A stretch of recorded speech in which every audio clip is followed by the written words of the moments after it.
menapas selama 1 menit? Lalu, ketika hidungmu tersumbat, apakah kamu bisa bernapas dengan lancar? Nah, pada video kali ini kita akan membahas tentang gangguan pada sistem pernapasan manusia dan upaya untuk mencegah atau menanggulanginya. Gangguan yang pertama yaitu influenza.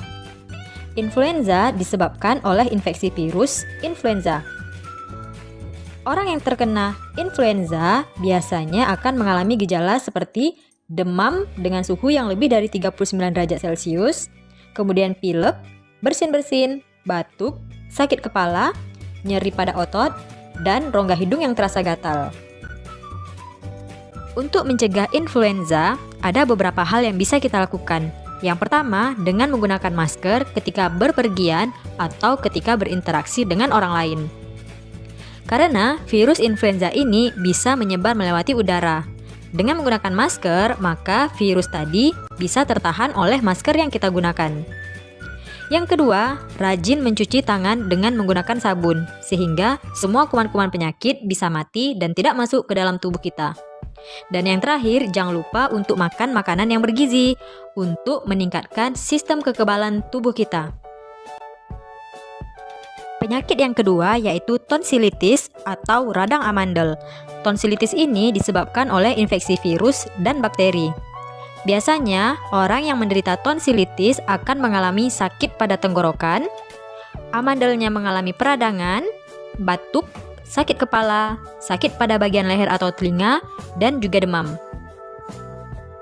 Yang ketiga yaitu faringitis. Faringitis merupakan infeksi yang terjadi pada faring yang disebabkan oleh virus, bakteri, ataupun jamur.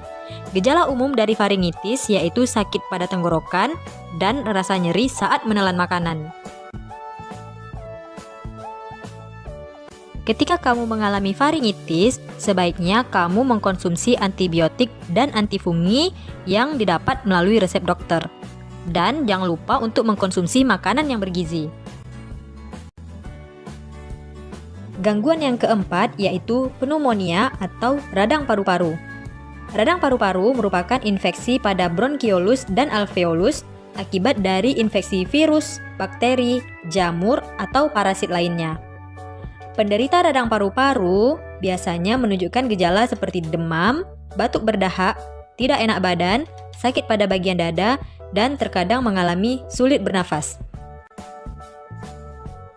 Untuk penanganan pneumonia dapat dilakukan dengan mengkonsumsi antibiotik dan juga obat bronkodilator untuk membuat saluran napas menjadi lebih lebar. Selain itu, bisa dilakukan terapi oksigen dan penyedotan cairan dalam paru-paru. Selanjutnya yaitu tuberkulosis atau yang kita kenal dengan TBC. TBC ini disebabkan oleh infeksi bakteri Mycobacterium tuberculosis. Penderita TBC biasanya menunjukkan gejala seperti mudah lelah, berat badan yang turun drastis, lesu, hilang nafsu makan, demam, berkeringat pada malam hari, sulit bernafas, sakit pada bagian dada, dan juga batuk berdarah. Gangguan yang keenam yaitu asma. Asma disebabkan oleh faktor lingkungan akibat masuknya alergen atau zat pemicu alergi ke dalam tubuh, sehingga memicu timbulnya senyawa kimia seperti prostaglandin dan histamin yang dapat menyebabkan penyempitan saluran pernapasan. Penderita asma biasanya menunjukkan ciri-ciri seperti batuk, napas berbunyi, napas pendek, dan sesak napas. Penyakit lainnya pada sistem pernapasan yaitu kanker paru-paru. Kanker paru-paru terjadi karena pertumbuhan sel-sel abnormal yang tidak terkendali pada jaringan dalam paru-paru.